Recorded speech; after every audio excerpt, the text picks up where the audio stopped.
Hello and welcome back to another week of Two Sheep in a Pool. My name's Ben. My name's James. How you doing? Yeah, all right. Yeah. Same shit, different week, innit?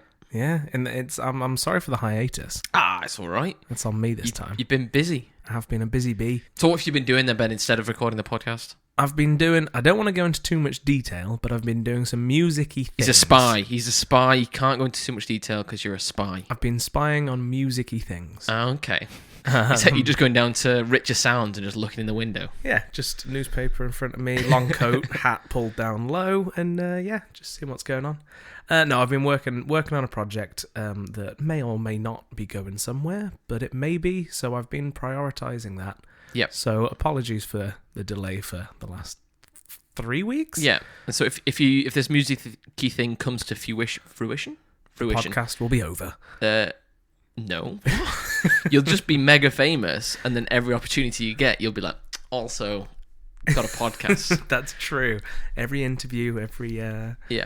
Apart from that, nothing else has really happened in the last month. Fuck off. You've had a wild week last week. You need to tell us about this. Oh, I did have a wild week. There we go. This can be my complaint. My complaint is a gas man. A gas man. Okay. A gas man. Not a man made from gas. Not a man made from gas, but Okay. a gas man. So we had some issues with our boiler. So we moved into a house. We've lived here for a few months and not really had any issues, but one day the boiler just stopped turning on. Stop being a boiler. Stopped being a boiler. If a boiler doesn't boil, what does it become? A L. Okay. So I kept hitting the reset button, trying to get it back on. Yeah. After 2 days, it eventually did come on. Right. By this point, we booked a gas repairman to come out and have A gas man. A gas man. But this is not the gas man. And we like this one. Yeah. So I almost cancelled him because I was like, it's back on, it's fine. Mm-hmm. And I thought, what if it goes off again? Let's have him come out. So he came out and he took a look at the boiler. Right. And I realised something was awry when he said, "Have you got a gas safety certificate?" We were like... That's red flag city, And isn't they're it? like, yeah, we've got one here. Let me just go get it. Went and got our gas safety certificate. So it's been checked in April. Everything's fine and dandy. So he was basically like, watch what I'm doing. Okay. He was like, look at this. And he proceeds to remove the front panel with some difficulty. Oh, okay.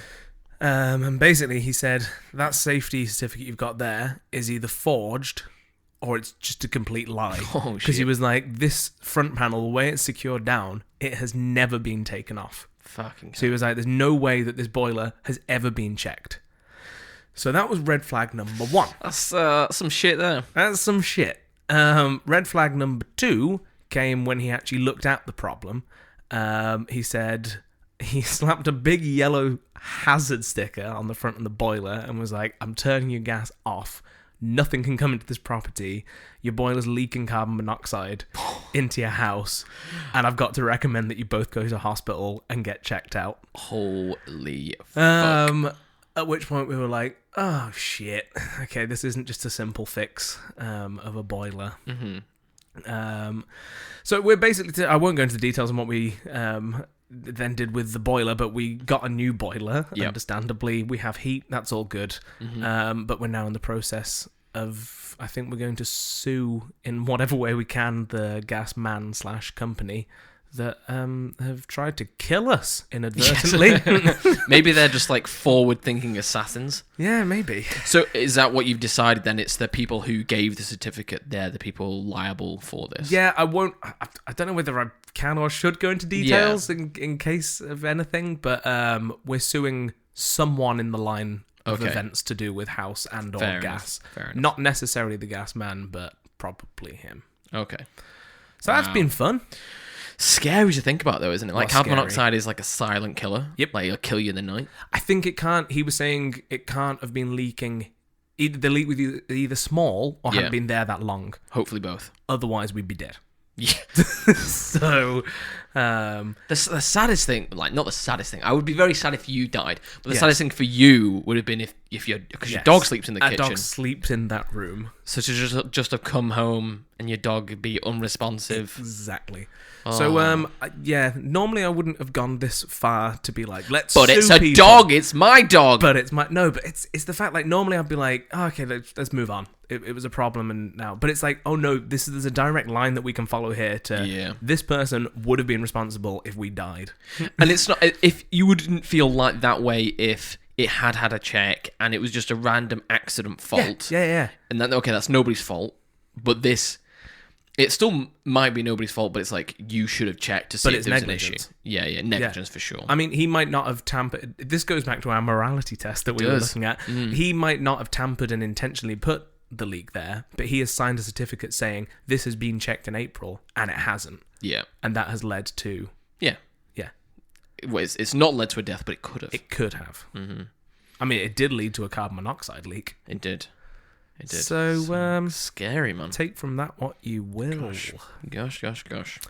Has your house tried to kill you recently? No. We fixed the shower issue. Come on.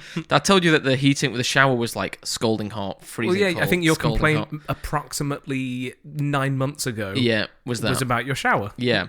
We sorted it. Well, basically, it got even worse. So over this winter, over the summer, it got worse and worse and worse. Whereas, like, you just couldn't shower. Well, you could shower, but you'd be like out of the shower, and then you like when it was in between swings from scalding hot to freezing cold, you'd be like, this is nice. And you're like, with either it's really hot, really cold. Yeah. Basically, what we needed to do was put the heating on. We hadn't had like the heating on all summer, and so like the boiler was like not used to doing a lot of heating. Not used to boiling. Yeah. So we put it on and it was fine. It's like sorted itself out. Yeah, there you Solved. go. Sorted. So that's my anti-complaint. Well, I've just thought of one. Keeping on the boiler theme. Right. I've got a complaint. This is a boiler-themed episode now. Well, the complaint's not boiler related, but it's related to the people who put our new boiler in. Okay. So the site that I used, www.boiler.org. Yep. It sent through and said I can't even remember his name. He was like, your engineer is Tom. He's coming at 9 a.m. And underneath it had a picture of Tom. He was smiling. He looked like a happy chap.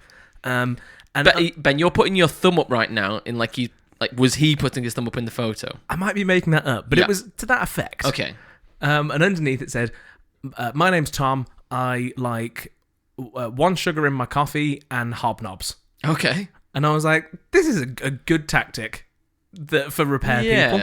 That then if they come to the house and you already know what they want. Is it a bit presumptuous?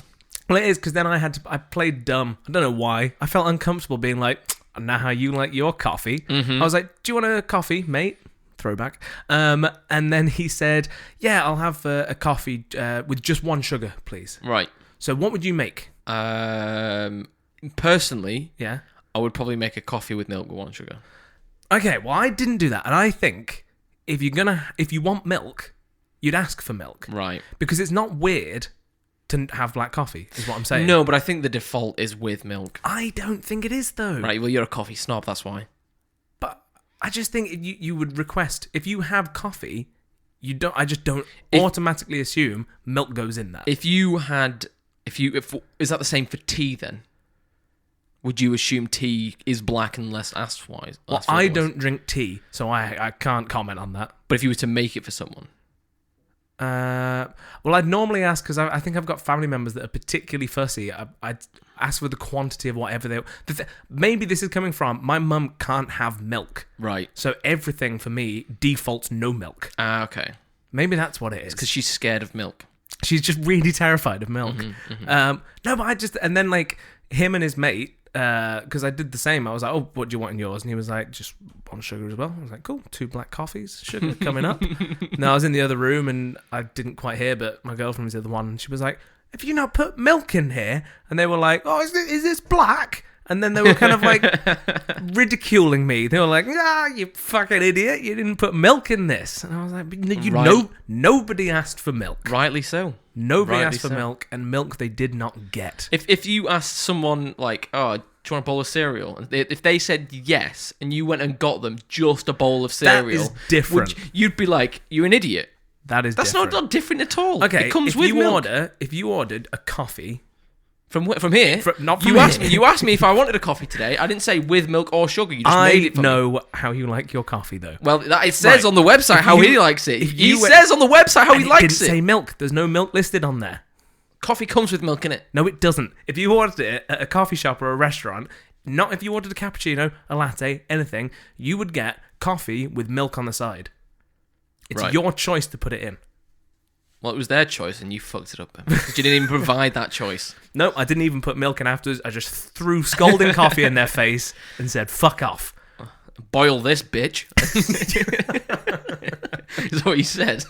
That is what I said because I am a supervillain in a comic. That is my life. Right, well, good. Anyway, Any more? Should we go to news? Any boiling news? Well, there was a boiling convention. oh God. Shall we move on to news? Yes. News Bleat. News Bleat.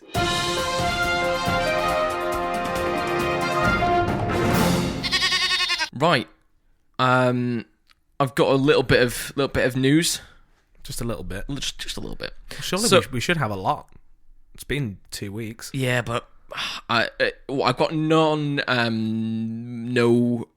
I've only got one non-political news. Okay. And we're keeping political news to a minimum. Yes, I was going to say, I don't know why I'm saying this, because I've got one news story that's about 2 weeks old. So. So mine is scariest haunted house in the US requires a 40-page waiver, a doctor's note, and a safe word. Yeah, I saw this. I almost wrote this down. I don't know why I didn't. It's crazy, isn't it? That's mad. Have you ever been to these kind of style haunted houses rather than Blackpool Pleasure Beach? You're in a little car and there's like a "Ooh, I'm for children, really" kind of stuff. Yes, I believe that is what they all say. That's what they say. Yeah. Your mother never loved you. You're inadequate in every way. Kind of that kind of like that's scary. Drops That scary truth bombs. you'll never find love. I can't say I've done any of them. No. I have done a ghost walk Oh, okay. in Edinburgh. Right. It was around it was like a very mini tour around a part of the city, and then it went to this graveyard in a church, which was one of like the biggest burial sites in the UK or something. So it was kind of a little history lesson at the same time, but it finished in this like gated off area part of the graveyard. What's the word? It was like is it tombs? But the ones that are like above ground little buildings. What's the word for them? You know what I'm talking about? Yeah. I'm sure there's a term for them. It's like a catacomb, but it's not a catacomb. That's what above ground tomb rooms that you can walk into. A tomb room. Finished in them anyway. There was a group of about 20 of us. At this point, I didn't really think it was a ghost tour. I thought it was more of a history talk. So I wasn't really prepared for the ghoulish goings on. Right. So there's a group of about, maybe not 20, maybe about 10 of us. I'm just thinking it's actually quite a small room. So we're in this room, and someone comes over who's part of the tour guide. There's two of them. She's like, we've lost one of the people on the tour. They're not accounted for. She was like, would you mind checking? And he was like, oh, let me just go check. And then she was like, I think the gate's been left open. He was like, oh, no, that can't be. We blocked it behind us. And she was like, oh, well, it's open. And like we looked around the corner. And, oh, it was open. Shit, it is open. So he was like, oh, wait here one sec. Let me just go and find this person. So we're just waiting. And then very dark at this point. Very dark. There's not street lamps. So you can kind of see about 5-6 feet in front of you, but not well. And you could just see in the background, I saw this like figure in a cloak kind of walk right past. And I was like, oh no, I'm not liking this. I was maybe 15 at this point as well. Oh, okay. Is this you said this in a way because you know there's something bad coming up that's going to reflect badly on yourself, and you're like, oh, I was only a young child. Oh yeah. No, I was a young boy. I was only a wee 7 lad. years. You're in Scotland. You're a I wee should have lad. known. I should have known better because I was Right. about 15. But anyway, I see this figure go past, and I'm like, oh shit, this is bad. I don't like this. None of the tour guides have come back at this point. We've been standing there for like 5-6 minutes. Right. And then just this person in cloak and mask just sprints through the front of this entrance into this tomb to us. And just, I can't remember if they were shouting or whether I'm making it up in my head, but I shit myself. Oh, Not Ben, literally. Ben. Not literally, but I think You were in 15. I think in a comical way, I jumped off the floor. I think I Oh. physically jumped. So that was my only experience with the Ghost Walk tour. horror theme thing. How about you? And we did one in Edinburgh, a similar kind of thing. We went through because Why are they all in Edinburgh? I don't know. There was one. It's like underneath some bridges, and there's like some rooms in there that used to be used from like homeless people and like stuff like that. And it was very ghost. And there was like circle of stones on the floor. And it was like. So did you just describe it as it was very ghost? It was very ghost. It was very ghost-like. I don't know. I wasn't very scared at all. And it was like one of these haunted tour things. There's supposed to be quite a few people. Yeah. We turned up, and it was me, my girlfriend, and the tour guide that did it. Really? So, yeah. So it was very intimate. Oh, so the trick that they used on us wouldn't have worked. And they were like, "Oh, there's someone from the tour missing." Yeah. No, there's not. We're all accounted for. That would have been creepy if I turned around and Annie's gone. Holy moly! Oh shit! Yeah, because you know what would be cool, right? Is if you're a twin and you do this tour guide and you like split off, and then you're like, oh, down just this way, James this way, I'll go that way, and Annie's like, oh, and then she goes the other way. Yeah, and then, that's scary. There's a plan scary. for you, twin tour ghost guide. Yep. I know that we do have a lot of them listening. But no, Liverpool's got a scary thing. Have you heard of it, Farmageddon? No. It's I didn't know that was a Liverpool thing. Or I think it's local because lots of Scousers go and do it that I know really? of. What I also think is quite funny is that Shaun the Sheep have brought out a Halloween-themed film now called Farmageddon. Yep. So I feel like all the Scousers are going to be quite mad about that because one of the guy at work told me he went to it and I was like, do you mean the film, Shaun the Sheep? or do you mean the horror house? Yeah. Apparently the film's really good. Is it? Apparently. I've not seen it. Is that if you're a child or... No, I think apparently it's just as an good. adult? It's just a good film. Okay. Yeah. Well, there you go for next week. Yeah, we're reviewing Shaun the Sheep. We're not. Would you go to this haunted house? I feel like you would be... You're a scaredy cat, I Ben. am a scaredy cat. I wouldn't enjoy it. No. I think I would... If there's a group of us going and I'm forced into it and I have no other choice, then I'll go. Mm-hmm. I wouldn't want to go. Would you take an extra pair of pants in case you poop yourself? Yes. Mm-hmm. At least 2. I did hear that they're doing one not far from here. There's an abandoned orphanage, like 10 minutes from here. Wow. That apparently they're doing ghost walks. Cool. I think there's something inherently less scary, and I say this in a way that I would be terrified if I actually did go, but I think it makes it a lot less scary when you do a ghost walk around somewhere. Okay. Like if it's got to be a ghost run. You've got to be running and screaming around this little building. What I mean is if that abandoned orphanage, they just opened it up for a couple of people could go in and explore it. Right. That to me seems scarier than if they go, we've planned a ghost tour. Right. Do you know what I mean? Do you think they should have planned it but not tell anyone and just be like, oh, just walk around and then there's going to be like a woman in a chair in the corner that goes, Bleh! Yeah. Although I don't know whether you could do that because when I was looking for spooky stories that we're going to be talking about, I am scared that we're going to be talking about. I was trying to, if anywhere did ghost walks or advertise it as a ghosty thing, I immediately just closed it because I was like, okay, well this isn't. I was trying to look. Advertisement. It was advertisement rather than. I don't want to say based in fact because we're talking about ghosts here, but you get my point. You get my point. But anyway, going back to the original thing we were talking about, the news story, you need a doctor's note and everything. Yeah. I think that all comes back around to advertising too. Oh, yeah. It's like, this is so scary, you could die kind of stuff. I do wonder, though, whether they've had somebody die and then they've been legally required to do this waiver plus doctor note safe. Maybe if you suffer from crippling medical conditions that you should have a note for anything anyway. Mm-hmm. Maybe that's happened. I don't know. A note for anything. Doctor, please, can I go to Tesco? Can I go to the supermarket? No. No. To be fair, though, people do get housebound, don't they? Yeah. Fair enough. Right, what's your news, then? Is it as spooky as that? It's not spooky in any way. I should probably have led, shouldn't I? I think I know what it is. Yes, because I had the article open when you walked in. So this happened a couple of weeks ago, and I just forgot to talk about it on the last podcast. So I'm going to do it now. Someone has run the first sub 2-hour marathon. It's not a world record, though, is it, Ben? It's not. Explain. But it is. So this wasn't in competition. It wasn't in a race. This was basically just designed as, we want to be the first people I want to be the first person to run under 2 hours. Company Ineos. The thing is, him. I've run for under 2 hours before as well. Have you? Mm-hmm. How far did you go? Oh, I was only to the bus stop. Oh, very impressive. Thank you. But they basically said, we want to be the first people to do this. We're not doing it in competition. We just want to prove it's possible. Right. So they set the conditions as perfect as they could be. They had a group of, I think it was 41 pacers.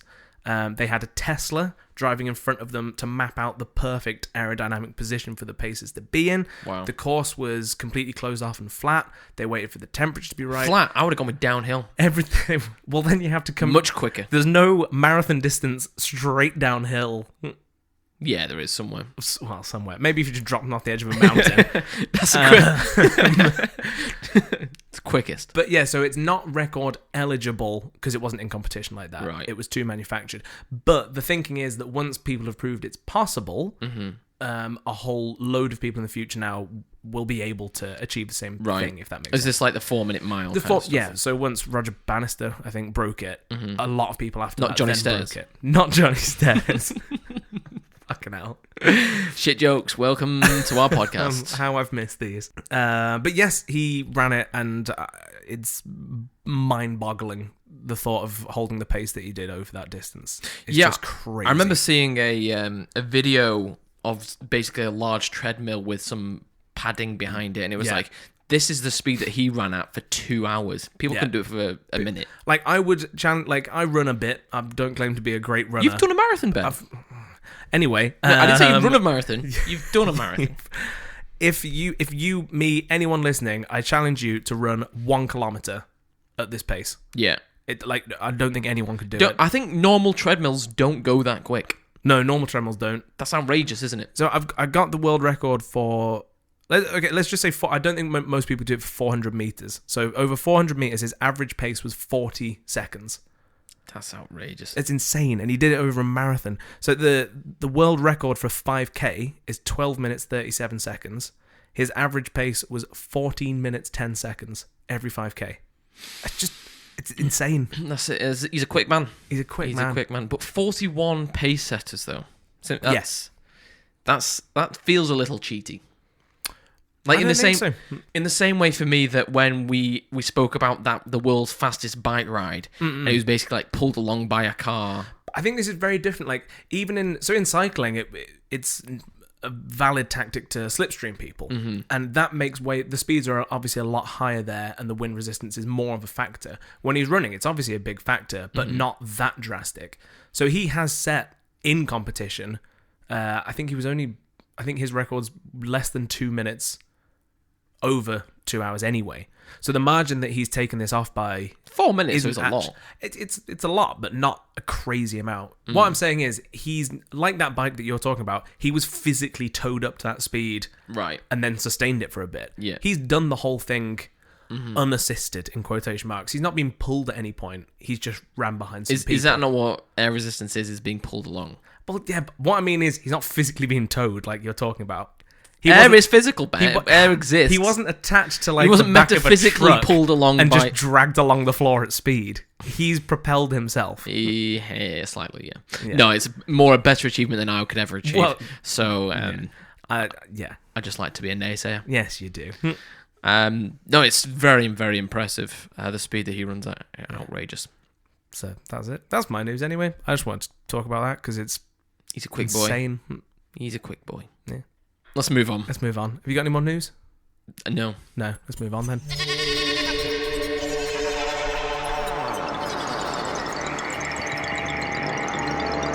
Spooky episode. Yeah, so today is Halloween. Yes. On the day of release, this probably will be, but let's be honest, probably take me a couple of days to edit this. Yeah. So we're recording the day before Halloween. If you're listening to this in whenever you're listening to next year, yeah, save it for Halloween. Yeah, don't save it, just listen to it. This is so I think I went a little bit off piste, so I'm gonna start. Sure. What we went to each other, let's do a Halloween themed thing, and we're like, what should we do? And we just sent something spooky, scary, something like that maybe. So I was convinced. I was like, I want to find a place that is haunted. I want something with ghost stories that can be as viable in fact as is possible with the ghost story.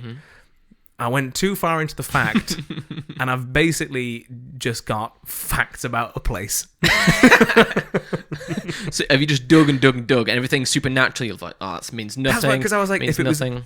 there was quite a few that I started, and I was like, oh, this is great. Oh, this is fiction. Yeah. I don't know what I expected when we're doing something Right. supernatural. Ghost stories, fiction, kind of go hand to hand. I know, but I wanted lots of reports from different people about a place, so it can be like, okay, it's not just one person. It's Loch Ness, isn't it? I have done the Loch Ness monster. Yes. Yep. No, I have. Shall I just get into it? Go in, dive right in.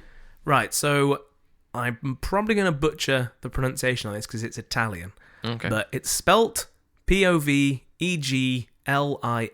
Island. I think it's Poveglia. Sure. Poveglia Island. Okay. So Poveglia Island is a little island just off the coast of northern Italy. Oh. I've already just said it's Italian. Yeah, it could be owned by Italy. That's true. It's a little island anyway. And it was basically used around Roman Empire times. It was used when the plague became a problem to just dump people with the plague who were either dying or dead from it. Okay. So they were like, the Black Plague. Yes, they were like, we don't want to be infected. Let's dump them here. Cool. And then it came back during. I didn't realize there's like 2 times that the plague was a big problem. It came back again in like medieval times. After that, Sure. and it was brought back again for the same reason. It was brought back again. Bring it back. Bring it back. Bring back Death Island. So it was basically Death Island Part 2. Lots and lots of death. Understandably, it became quite overcrowded. Death Island Part 2 sounds like a heavy metal band, like album. Or their second album. Yeah. That's not quite as good as the first one. No. You just release Part 2 as like. Oh, I see. Yeah. So it's all one. No. But you just never release Part 1. It's like an enigma. Oh, I see what you're saying. Yeah. Okay. Anyway, dumping all the bodies, they burnt them. If they were dying, they just chucked them on the pile and just left them to fester. And I thought this was quite morbid as well. They started getting so overly cautious during the plague that if someone got slightly ill, they'd just dump them on the island. Right. So there was loads of people who hadn't got the plague, but they were just dumped on this island anyway. Anyway, cut to years later. Cut to today. And over the years, it's thought that over 100,000 bodies have been dumped on this small island. Wow. So much so that charred human bones still wash up on Italian shores from this island, like today. If you were to commit a murder, you'd want a place to. Yeah. Wow, that's a nice thought, isn't it? Another lovely fact is so much bodies were burnt that 50% of the soil on the island is human ash. Who's counted that?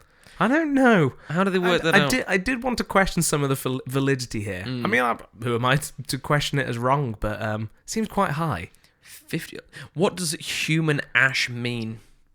Ash from a human. I know, but it's like, like, does that mean like if you put your hand in at half of the island, if you picked it up, that's just all human ash, or is it like part soil, like 50% soil, 50% ash, just by weight, by volume? We need to know these facts, Ben. Well, I'm sorry, I can't provide them. God I didn't damn. carry out the survey. I'm afraid. Anyway, so this was Death Island Part 2. Lots of death. So obviously, in 1922, they opened a mental asylum on Death Island. That's what I would do. That's what obviously, it's the route that you should take. Apparently, it wasn't a very nice mental asylum. The doctors and scientists there, because it was so secluded, they kind of had free reign to carry out whatever experiments took their fancy. Yeah, early on, asylums for people with mental health issues were not treated the best. Yeah, no. So there was one doctor in particular who liked to carry out lobotomies. He enjoyed using hammers, chisels, and drills with no anaesthetic on his patients. Gosh. So I think ghost stories started to emerge around now because residents in Italy knew that this was Death Island, and they heard all of the ghostly screams from the tortured souls of the ghosts, but it wasn't. It was just the mental patients who were being tortured. Yeah. So that's nice. It is tortured screams, really. Yeah, but just from actual people, not ghosts. Yeah. Have I just said that ghosts aren't actual people? Well, is that offensive? I think you're going to be haunted now. God damn it. This is dangerous territory. That's what that boiler was. That's what the boiler was. It's a poltergeist. Poltergeist trying to kill me. Yes, so there was the bell tower of the hospital was where this doctor liked to carry out his special experiments. Karma eventually caught up with him, though. According to the story, he began to suffer his own mental torture. Right. And it's unclear on whether he killed himself, was pushed off by ghosts, pushed off by mental patients, but either way, he was pushed off this bell tower. What about pushed off by the ghosts of mental patients? That's also viable. Right. But apparently, from a witness, he fell off, hit the floor, but he was still alive. Okay? What killed him was a ghostly fog, then continued to gather around him and choked him to death. Oh, ghost farts. Ghost farts, yeah. Ghost farts. You've heard of them, I have, yeah. So that's apparently what... Silent but deadly. Never hears the statement being truer. Oh, man, I'm full of shit jokes at the moment, aren't I? Yeah. Yes, and locals, obviously, to keep this ghostly, because I've just gathered a lot of facts here. Yes. Locals claim to this day that the Doctor Spirit is trapped in the bell tower, and if you listen closely, yeah, on a quiet night, you can hear the bell tower ringing. Right, I thought you were going to be like, hear his voice being like... Oh, no, there was... The voice comes into it. Okay.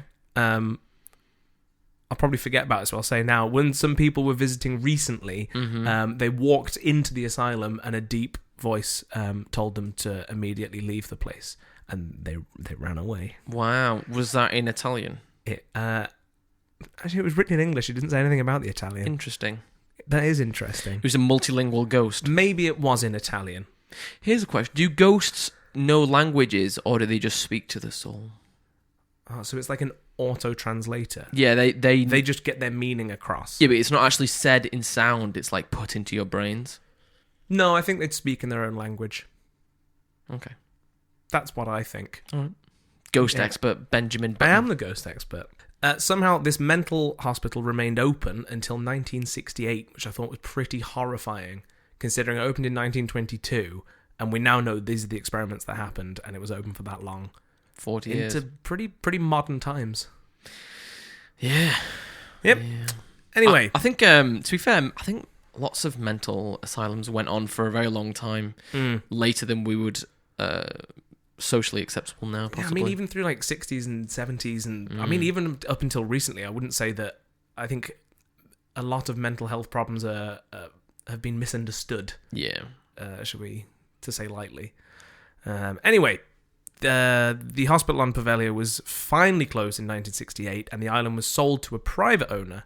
However, he didn't have it for very long because he was a ghost. Before selling it to another owner, who was also a ghost. In both instances, both of the new owners could not bear to spend time there. The atmosphere apparently was heavy and morbid. There were strange sounds combined with all of the hauntings that had been reported, and the island was left abandoned by both of them. Wow! After being bought.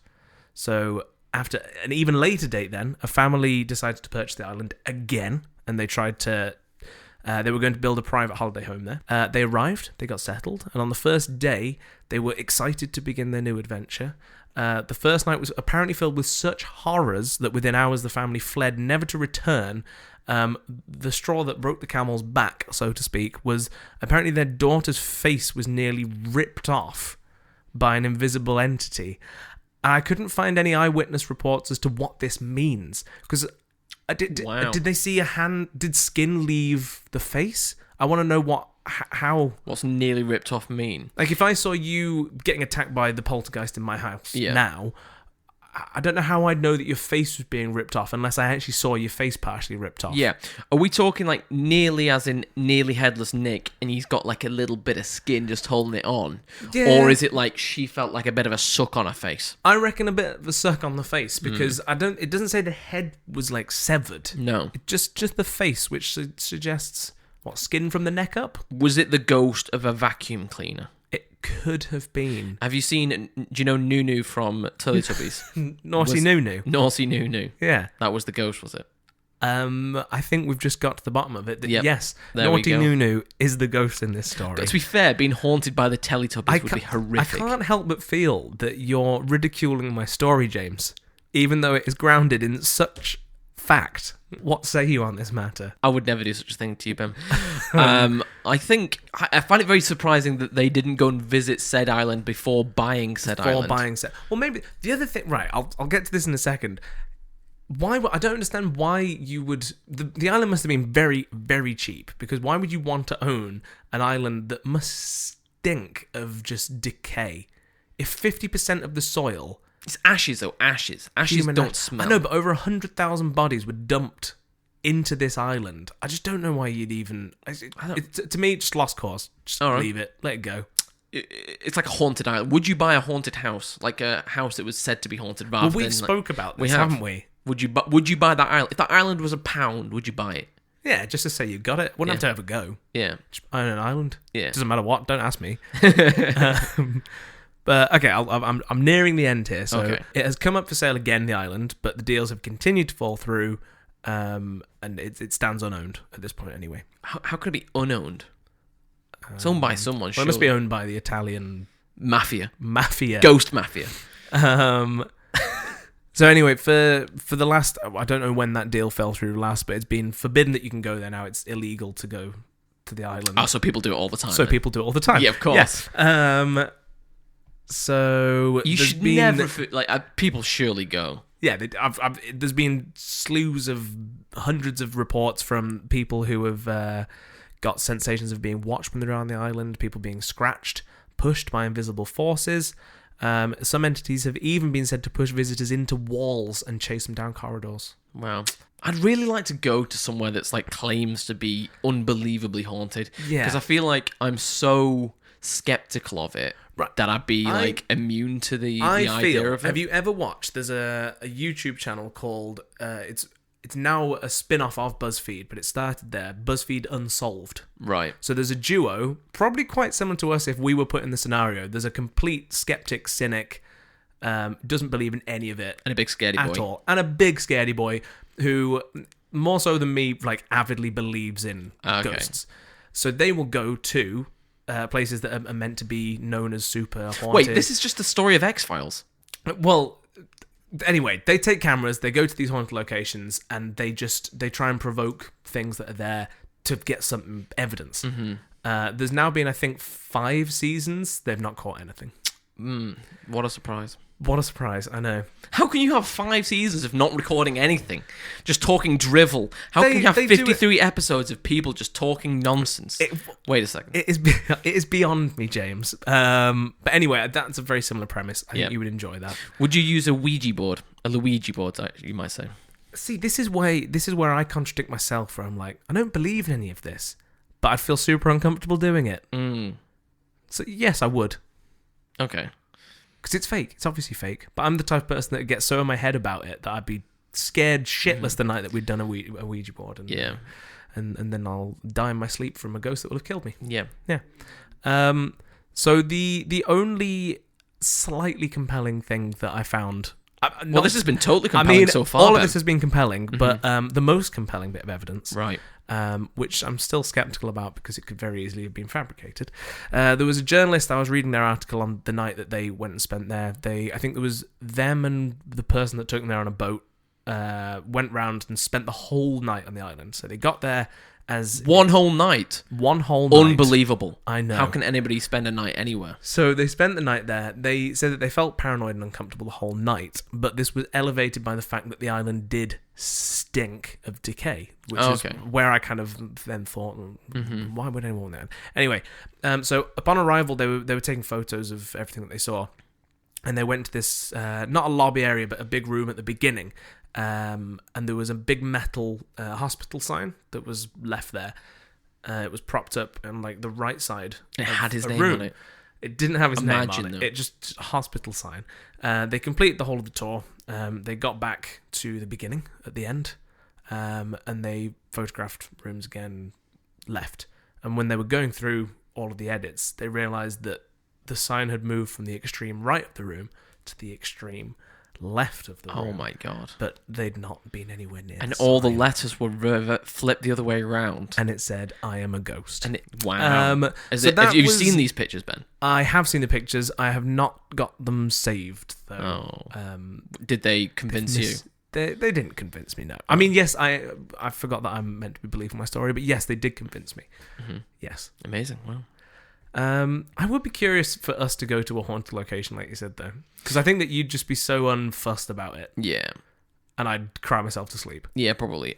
Like, when we did the Edinburgh tour, like, there was, like, this stone circle that was like, anyone that walks in this stone circle is haunted for the rest of their days. And I was just going to walk through it. And, like, Annie was grabbing me with, like, unbelievable force. Yeah, with terror. But, like, no! Don't go in that circle. I will hate you forever if you go in that circle. I will hate you. So, I didn't. Well, I imagine, does Annie believe in ghosts? I think she believes in, like, the supernatural, maybe. In that, yes? like, yes, possibly, but not maybe specifically like ghosts in the normal sense. Like, well, I mean, she must have believed enough to physically reprimand you for walking into the stone circle. Yeah. I've just realised we were going to talk about personal ghost stories, weren't we? Oh, well, I have none. Well, I have some very compelling stories. Right. Would you like to hear them? No. You'd like to hear them? No, but carry on anyway. So, I have two... It'll just give me something else to ridicule. Two compelling ghost stories. Okay, I'd like to hear your theories on what this was, because the reason I'm calling them ghost stories is because I can't quite explain what it was. The wind. Even though I don't... Well, the most likely thing for the first one is the wind. So, the other one, a bird. Less likely. So we were in our last but one... This doesn't matter. I lived in a flat a few years ago. Right. With me and my girlfriend. Mm-hmm. At the time... And a ghost. And a ghost, apparently. At the time, we had a friend staying with us who lived with us for about a month, and he was in the spare room. So, we'll call this person Simon. We were Casper. Casper. Okay, we'll call this person Casper.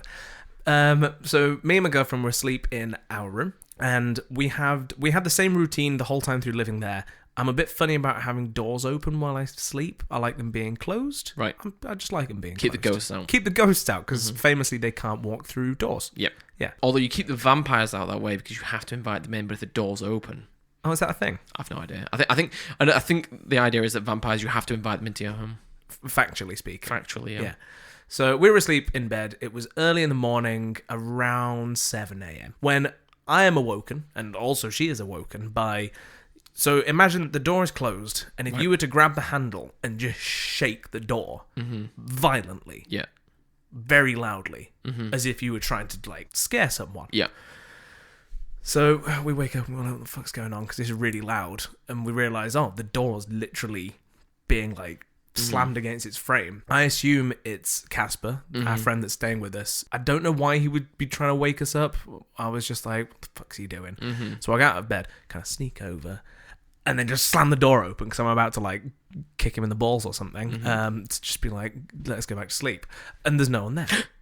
At that point, I was like, because I wasn't scared before, I was like, this is obviously our friend. And then it wasn't. I was like, okay, that is a bit weird. I was like, there's no physical way that he could have got away from the door in the time, because it was rattling that long hard string up until I literally opened the door. So then I went and checked. I knocked on his door. I was like, "Will you just slam the door?" And he was asleep. Did you do it to him? He was asleep. So I did it back to him. No, he was asleep, and I was like, okay, clearly this wasn't him. So I go back and close the door. I just kind of stand and watch it for a minute, and it starts doing the same thing again, like very violently. Slam the door open. There's nothing there. And I was like, okay, this is really weird. And I did feel uncomfortable then. Then left it closed again, waited. Nothing happened then. Nothing ever happened again. And I walked around and I was trying to work out, is there a window open? Is there a door open? Is there a draft coming from somewhere? And there wasn't. Everything was closed. Couldn't feel a draft. It wasn't windy outside. It never happened before, never happened after. I have no idea what it was. Door ghost. But it's one of those things, like, because I'm not saying it was a ghost. I'm sure there was a valid reason. I just can't explain what it was. Because I know that this sounds flimsy when you talk about it, but if you could hear and see how violent the door slamming was, that's why I was so uncomfortable, because it was literally like a person was physically doing it. It was that hard. What's your theory? Don't know.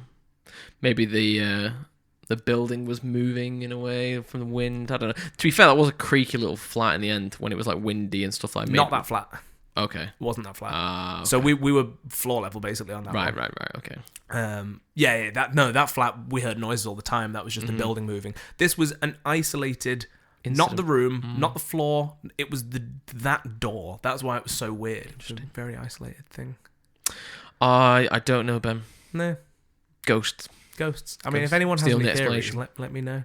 I've never experienced anything like that where I thought this was so unnatural Yeah. that I was like, oh, it feels supernatural in that sense. I've never experienced anything like that. Yeah, that's why I was hesitant to say supernatural, but it's just I can't explain what it could have been. Mm-hmm.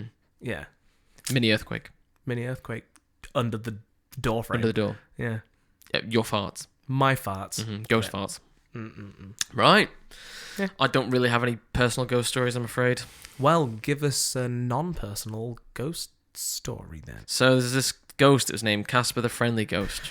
He had 3 brothers called Meanie, Eenie, Meanie, and Miney. What are they called? What are these brothers called? I never watched Casper. Have you not? No. It's not right, Phil. Cool. There you go. This is not that though. I came with this kind of. So there's this subreddit on Reddit called No Sleep. I've heard of it. Yeah, and they write a lot of fiction of kind of like scary, kind of like trying to mess with your mind kind of stuff. I didn't realize on the topic you were just talking about the No Sleep subreddit. I didn't realize that this was fiction.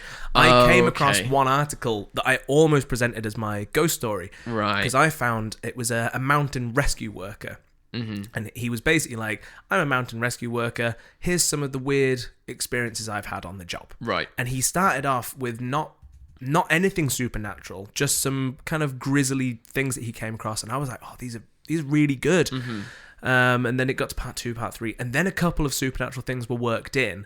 And then it just turned into a full-blown fiction story. And I was like, I've been had here. Yes. But his was really intriguing. The through line through all of his different parts was when he was in the woods searching for missing people or trying to rescue people.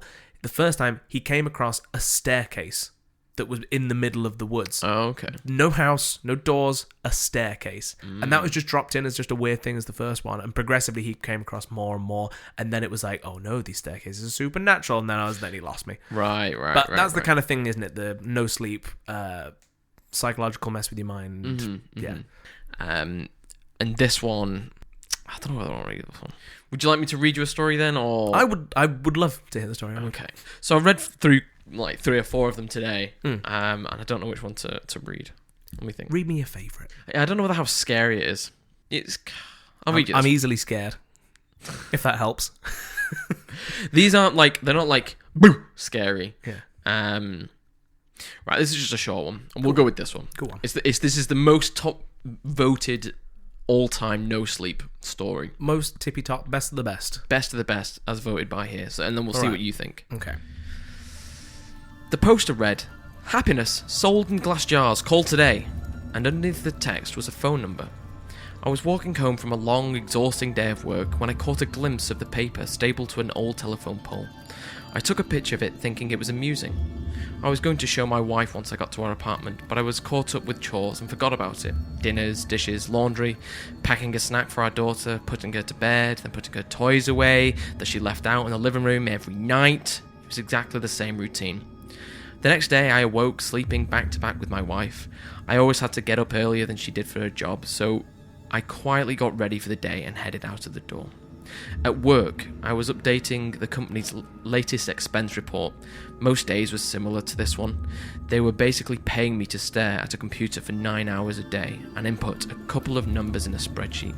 I finished my work very quickly, so I decided to head out of the office early, as it also helped that it was a Friday and lots of people had to leave early at the end of the week. On my walk back, I was thinking about what my life had become. I did this often. I always dreamed of travelling when I was younger. I wanted to drive across the country or solo backpack across Europe. Then I met Kelsey. Don't get me wrong, I loved Kelsey. I mean, I still do. We just don't have that same spark anymore. When you meet someone and get in a relationship, whether it's meant to be or not, some of your personal life plans have to be put on hold. And then that relationship turned into a marriage, and then you have a baby, then you have to enroll that daughter in preschool, then you have to get a better paying job and work more hours and blah blah blah. I'm not trying to throw a pity party for myself. I'm just saying that I wasn't exactly content with where my life was. I wouldn't have referred to myself as a happy person. As I took the same route home as I did every day to work and back, I walked by the same poster I had passed the previous day. I don't know why, I really don't, but I decided to call the number. I figured it would be some joke. Maybe someone picks up and says, "I love you," on the other end and hangs up. Or maybe it's a line to a sex worker. I had no idea what to expect. I called. It only rang once before someone picked up. "Hello?" a woman said. Hi, I'm calling about your poster. Your ad?" "Oh, awesome," she said calmly. When do you want to pick it up?" "Pick what up?" "The jar," she said. Like it was the most obvious thing in the world. "Oh, of course, I realised I'd left work early without telling Kelsey, so I could just go and pick it up now and she'd be none the wiser. What exactly is it that you're selling?" "I just told you. It's happiness in a glass jar. Like the poster said, happiness keeps best in a glass jar. They're more durable than, say, a plastic bag." Okay. Should we meet somewhere?" "For sure. I don't want you to end up being a creep or something, so let's go for a public place." The public place we decided on was a Starbucks parking lot, a little over a mile from me. Now, I didn't think it was really going to be buying a jar of happiness or whatever. I was 99% sure she was going to sell me drugs. Maybe heroin would be in the jar. I remember thinking, oh no, happiness is probably a nickname for some drug and I'm going to be a drug deal. What if she's a cop? Am I going to get arrested? But something inside me told me to keep walking, and so I did. I stood outside and texted her. "I'm here." Her, "Cool, I'll be there in a sec." Me, "What are you driving?" Her, "Silver Camry." As her final text came through, I saw her car pull in. She took a spot not too far from where I stood, and I could see there was no one else in the car, which put my kidnapping fears at rest. She opened her door and stood on the pavement, looking around until her eyes met mine. I gave her a little nod of acknowledgement. She simply responded by waving her hand, gesturing for me to come over to her car, so I did. She was young, maybe mid-20s, with curly golden hair. Her skin was pale and contrasted with the all-black outfit she was wearing. I thought she looked like Glinda the Good Witch from The Wizard of Oz, who had put on the Wicked Witch's clothes. "Nice day out," she said as a greeting. "Oh, yeah, it is. I hadn't really paid attention to it. You were the one that called about the jar, right?" "Yeah, that was me." "Cool, well, here you go." She handed me a very small glass mason jar. It couldn't have been more than 2 inches tall. Inside of it was a light. Not a light bulb, just a light. It was like someone bottled up sunshine. It glowed even in the mid-afternoon daylight. It looked like a tiny sun or a tiny universe existing in this little crystal-walled home. I was admiring it with no attempt to hide the awe on my face. "Pretty rad, isn't it?" What is it?" "You've asked that like 3 different times, I think. My answer is still the same. It's happiness. It's happiness in a jar." What do I do with it?" "Keep it," she said simply. "If you have any problems, just shoot me a text." She started to get in her car. "Wait," I said, I thought you were selling this. How much is it?" "Don't worry, man," she said with a smile. "You'll pay." She closed her door and I stepped out of her way as she backed up, then drove off. What the hell had just happened? What was I holding? I looked down at the jar again. Its radiance was simply mesmerizing. I put it in my pocket and could see its glow slightly through my pants. I began to walk home. What was just a nice sunny day quickly changed into a rainy one with clouds wrapping the sky. It was not forecasted that it would rain, or else I would have ridden the bus or subway to work that day. I jogged home trying not to get too drenched. I finally found shelter once I'd made it to my apartment building. I walked up to my door and found that my key wasn't on my keyring anymore. Shit, I can't believe I've lost it again, I thought. I knocked on the door, and in a somewhat loud voice, "Hey babe, it's me. I don't know what happened to my key." I heard the door being unlocked from the other side, and when the door opened I was greeted by a large, heavy-set man with greasy hair and unkempt goatee. He said, "I think you got the wrong door, bud." "Oh," I said, disorientated. My bad. Have a good one." He let out a chuckle as he closed the door. "Apartment number 33. I know that was my apartment. I know it was. I'd been in an apartment for 5 years now, but that was not my apartment. From what I could see inside, all the furniture was different. It was painted a different colour. It was all wrong. I'd felt like I'd hit my head and was drugged. In that moment, nothing made sense. I pulled out my phone to call Kelsey so she could calm me down and tell me I just got confused for a second. But her contact wasn't in my phone. In fact, nothing was in my phone. I had no messages with her, no previous calls, no pictures.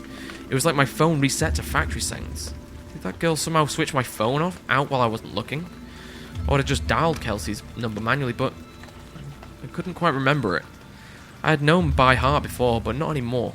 I needed to get back to the office. I had all my contacts backed up on my work computer.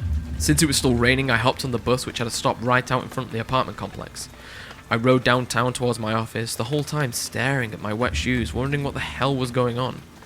We have a keycard access to our buildings, so only authorized personnel could get in.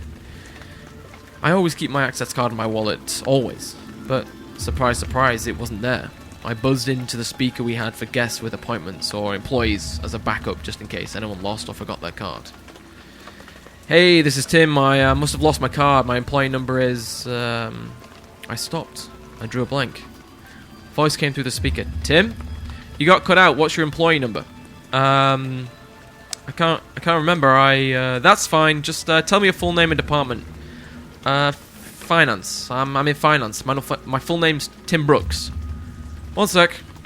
And about 30 seconds later, the man spoke to me again. We don't have a Tim Brooks working in this building. Did you have an appointment with someone? I backed up in surprise, almost tripping on my own feet. He'd just been in an office an hour or two ago. What happened to me? I felt like I was getting Alzheimer's, but going through every stage in one day. I stared at my hands, unsure as if I was in the right body. I felt like the world around me was disintegrating. I wasn't in control. I was merely sitting inside someone else's head, watching the world through their eyes. And just then, I got a text. I recognized the number immediately. It was that girl, the one who gave me the jar. I had forgotten all about it until I saw her text. Hey, how's it going? I looked at my phone, dumbfounded. It made me angry she was so nonchalant about this. She knew what was going on. She had done this somehow. Hey, what the hell did you do to me? She said the worst is yet to come. I was astronomically close to just chucking my phone as far as I could in frustration. I took the jar out of my pocket. It looked unchanged, still glowing just as bright. What the fuck did you do? I yelled at the jar, realizing I was probably looked like a lunatic. As I stared at its glistening glass, I realized something. I didn't know what my wife's face looked like anymore. I knew her name. Well, it started with a K or maybe a C. I couldn't picture her in my mind. I knew I had a wife. I knew I did, yes, because I had a daughter. A wife and a daughter. I just couldn't remember their faces then, or their names, or their birthdays, or any memories I had with them. I know they existed. They did exist. I had just seen them that morning, right? I couldn't remember how she looked, or what she smelled like, what our first date was. We had a wedding, right? What was our first kiss? Or my daughter? Or was it a son? Maybe I didn't even have a kid, but my wife, or girlfriend, she was real. I knew she was. The thought was tearing me apart. I couldn't see her in my head. I couldn't recall a single fact about her. I was standing outside the same building, but I was unsure why I was. Did I work there? I must work somewhere. The rain was accompanied by a chilly wind now. It was whipping at my face, making my nose and cheeks sting. I wanted to go home. I wanted to be with her. I wanted to be warm. I wanted to be in a shitty office job that kept a roof over my head. I wanted it all. I was soaking wet. I was miserable. I couldn't remember my parents or my childhood. Did I even have friends? Why was I in the rain? I looked down at my hands. I was clutching the jar. The only memory of my entire life I could concretely remember was the girl giving it to me, telling me it was happiness. It did not bring happiness. It brought pain. It brought suffering. I was more miserable in that moment than I'd ever been. My phone buzzed. Break the jar, Tim. I looked at it in the other hand, with the setting sun and the rainy sky. I swear the jar glowed brighter than any street lamp near me. I didn't break it because I was following her instruction.